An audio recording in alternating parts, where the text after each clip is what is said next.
get my camera to stop wobbling. There we go. Hi, everybody.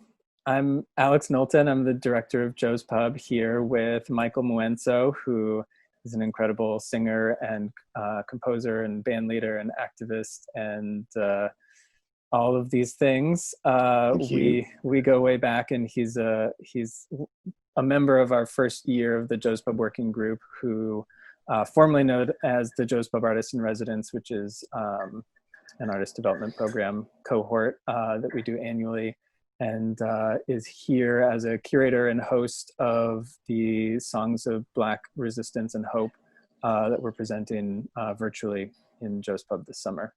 Michael, thank you so much for being here. Oh, that was nice, Knowlton. Wow, I've never heard anyone call me. I feel very, to call me an activist, I feel very like, wow, I never, but I feel like you just centered a certain spirit within my soul that was like, wow, and I'm thankful for that you see that within me, because you don't know how people see you out here. Yeah. It's true. So I thank you for that. That was a beautiful introduction.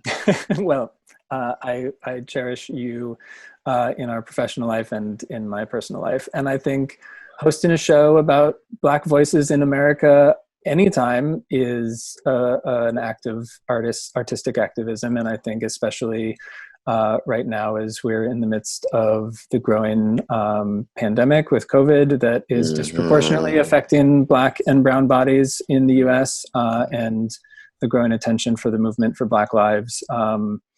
I think there's a long history of music and activism, and in a certain point, there's the Duke Ellington school of putting 15 talented Black men on stage is a way of activating and activism. And I think putting a finer point on the stories you're telling and the songs you're singing is a really strong point of activism too. So I hope you feel that crown and that hat fits you. And that's definitely part of how I see your work. Thank you. I love you very much. I love you. I also, before we dive in, I just want to acknowledge, usually when anybody hands me a microphone in Joe's, I like to acknowledge that Joe's is situated on Lenape historical land. Joe's Pub has been around for about 22 years within the Public Theater, who's been at Astor Place for about 50 years. And for generations and generations before that, the Lenape people were there and continue to be there. And so we are occupying their space. I'm calling in from Brooklyn, which is historically Lenape and Canarsie land. And Michael, you're uptown, so I think that's Lenape and Wappinger land. So just centering and placing ourselves within the space that we occupy presently. Hi everyone, my name is Vuyo. I'm Russell. And we are so excited to be part of this series with Michael Mwenso and Joe's Pub. We're going to be doing some songs of protest, both from home and from Russell's home, which is Kingston, Jamaica. Kingston, Jamaica. Awesome. So we're going to start off with a song by Miriam Makeba and Kaifa Semaine.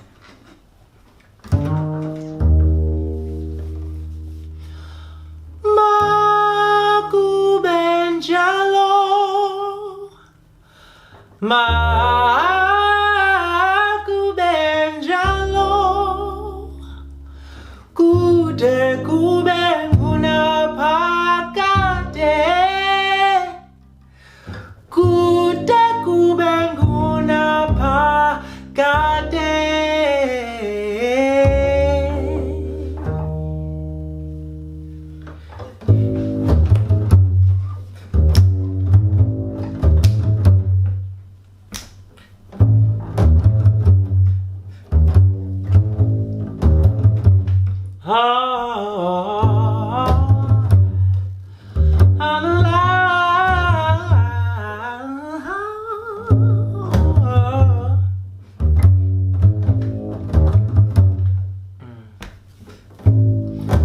West wind, blow ye gentle over the souls of yesterday.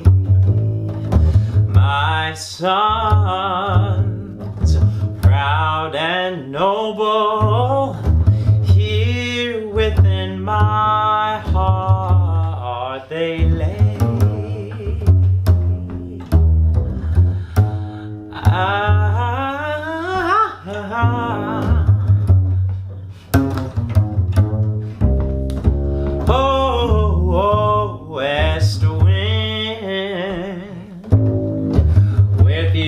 wisdom, gather all the young for me.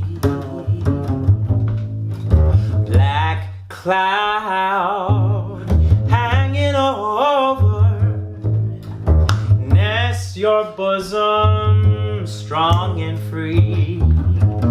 Guard each gallant warrior's claim.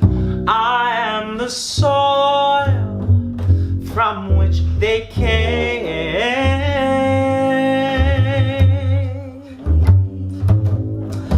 I am the soil from which they came. Oh, now, west wind, with your wisdom, take my people by the hand. Sunshine, spread your glory. Unify our promised land. Set it free from exploitation and strife. Nothing is more precious than life. I know that nothing is more precious than life. Ah, ah, la, la, la, la, la, la, la, la, la, la.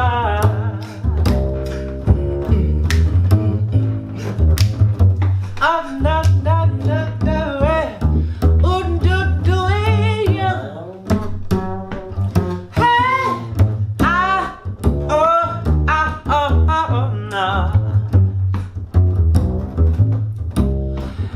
Say, guard each gallant warrior's claim. I am the soil from which they came. Guard each gallant warrior's claim. I am the soil from which they came. Set them free from exploitation and strife. Nothing is more precious than life. Oh.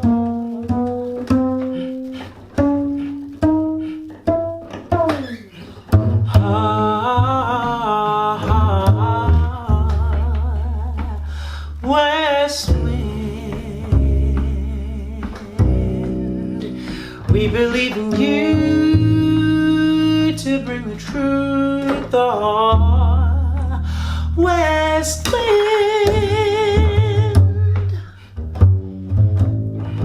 I believe in you to bring the truth. Unify, unify, unify our promised land.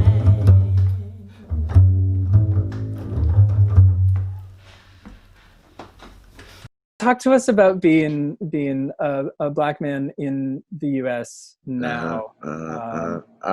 You know, it's, you know, to be an African and to be then raised in the energy of Europe, which, you know, which is a whole complete energy because of, there's a different consciousness there in a sense of African Caribbeans that came there in the 50s through Windrush. But also a lot of the older history that still in England is still, I would say, a mystery in a certain way of Africans that were there in the late 18th century and the early 19th century and stuff and people like that. And actually a lot of people don't know there was a very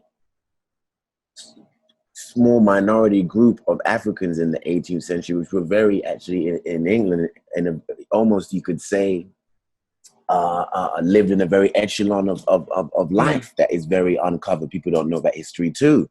So, you know, you live as a black person always with mystery because our history is a mystery.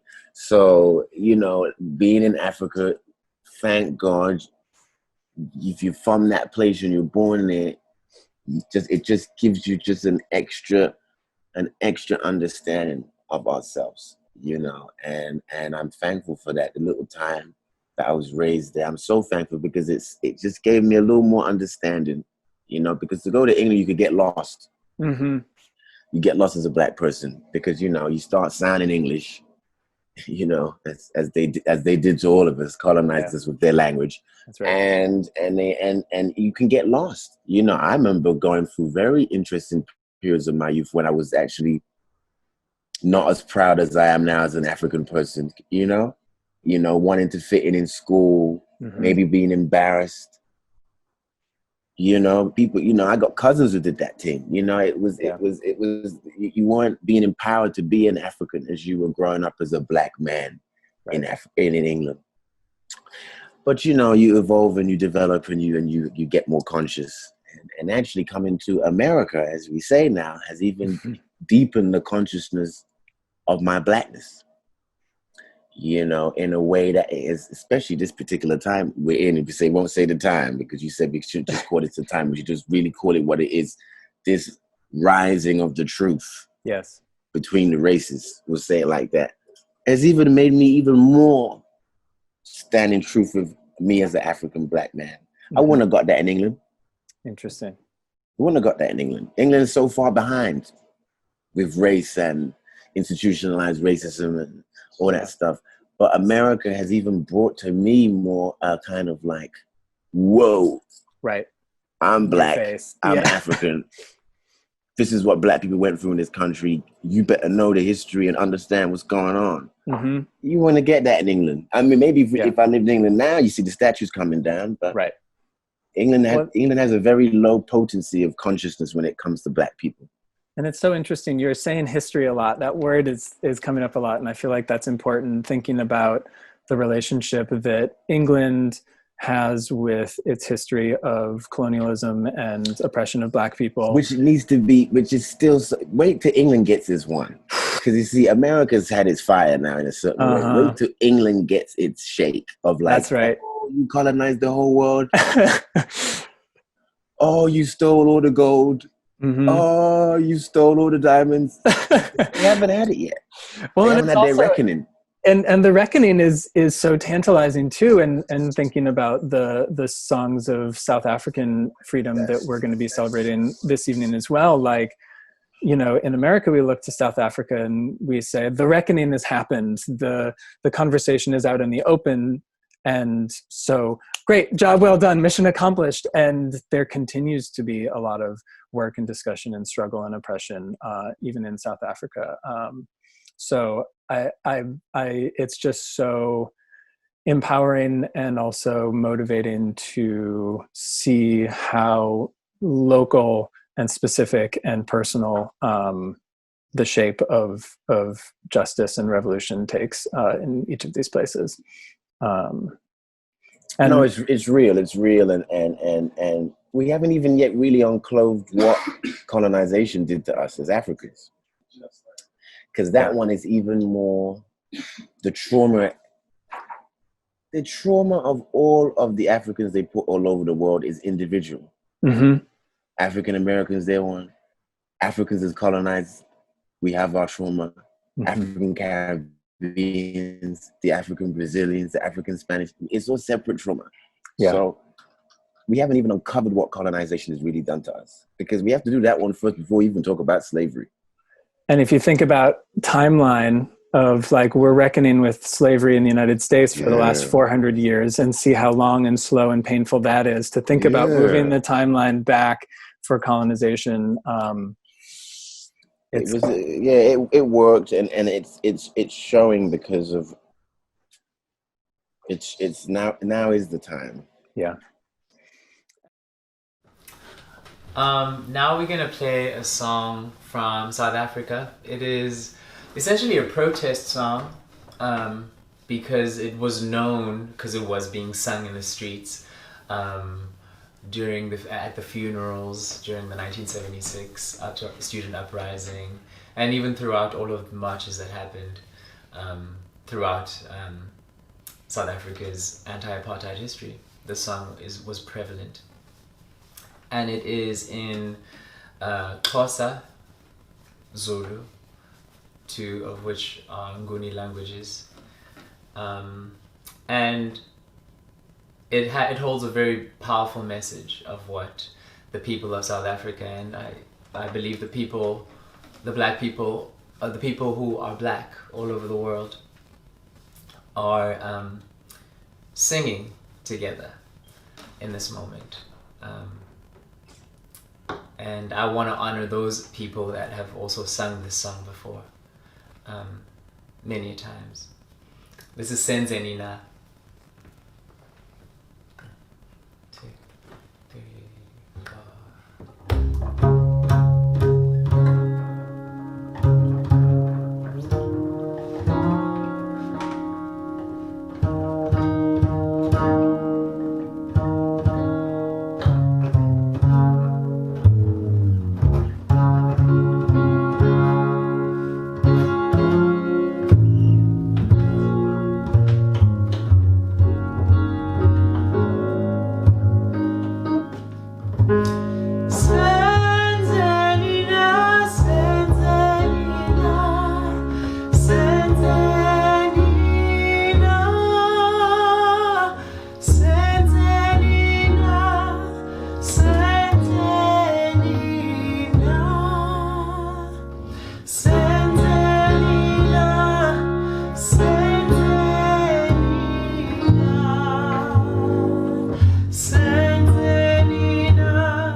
You talked a little bit about Black roots music and protest music, and I was fascinated last week learning about gospel as protest music. Mm-hmm. How do you see gospel, South African song, jazz, and the blues all kind of living together and speaking to each other as a unifying protest music string connected? Well, all Black music is a form of protest. We know this. And we know this because of the degree of values that were placed in it, you know, the functions of it, you know, to be able to speak of what's going on in your time, but to also touch the people, but to also have an understanding of the power through music, you know. And of course, Black people have gone through so much over time. So music for them has always, you know, one way has been seen in the world as a function of entertainment, but for really Black people, it was a function of strength. Mm-hmm. It was a function of them speaking, you know. So it's for us to remind ourselves that this music was curated with those functions, you know, and to really create a deeper relationship with it, so that it actually has more power to do what it should do, than us just having a relationship that's not really deep and fulfilled in a certain way. You know, we create a relationship with it that we don't really have an understanding of really what its original place was to be. You know, the blues is one that's turned into something which I think if we played some of the early Josh White and Lead Belly stuff where they're talking about race, I think a blues audience today who goes and see Buddy Guy would walk out. Yeah, that's not what they're there for. Because it's 98% white. Yeah. And that's what happened to a black music like that. You know, and that's another, you know, that's also the story of like, how did this music switch, you know, when it was something else before?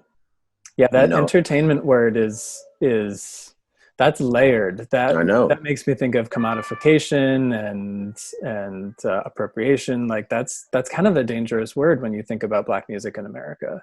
Yeah, because it was only seen as that. Yeah. You know, and not that it also doesn't deal with that on a highest level, because black people created that depth too. But it was only seen as that, you know. Yeah. We're back. So this next song we're gonna do is a song from Russell's home, which is Jamaica. Yes, and we were playing this song a little earlier this year, in February, in celebration of Robert Nesta Marley's 75th birthday. It would have been his 75th birthday. And the words he wrote then are still as true today.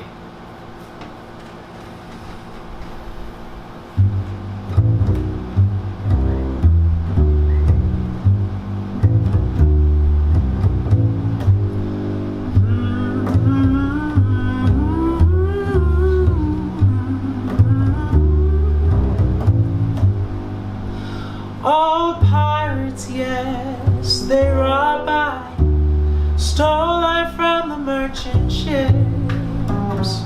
Minutes after they took I from the bottomless pit, but my hand was made strong by the hand of the Almighty.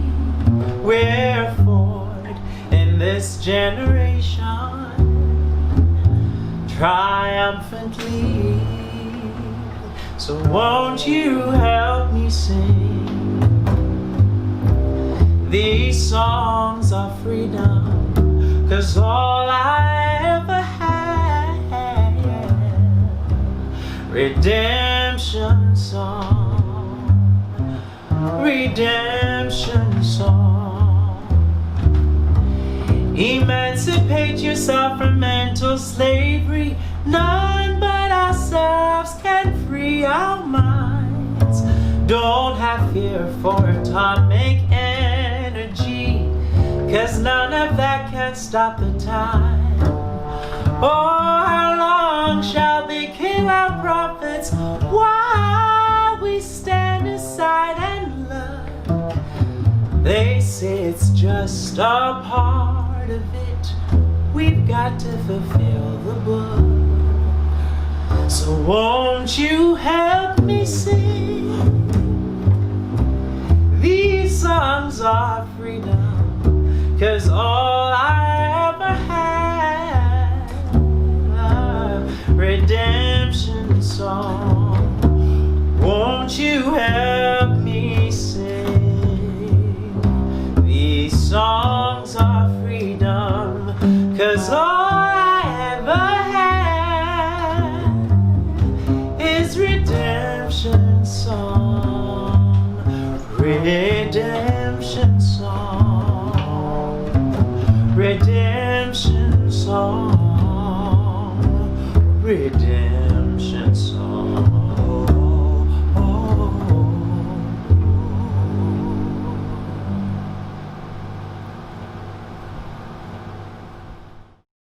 it's fascinating talking like this. I feel like you and I talk like this in short snippets, but we don't That's often true. have That's a chance, true. like to That's like why I wanted. dedicated That's time. why I wanted to do it. That's why, because Yeah. I was like, we got to do this one, man, because Yeah. because I know we can get to it.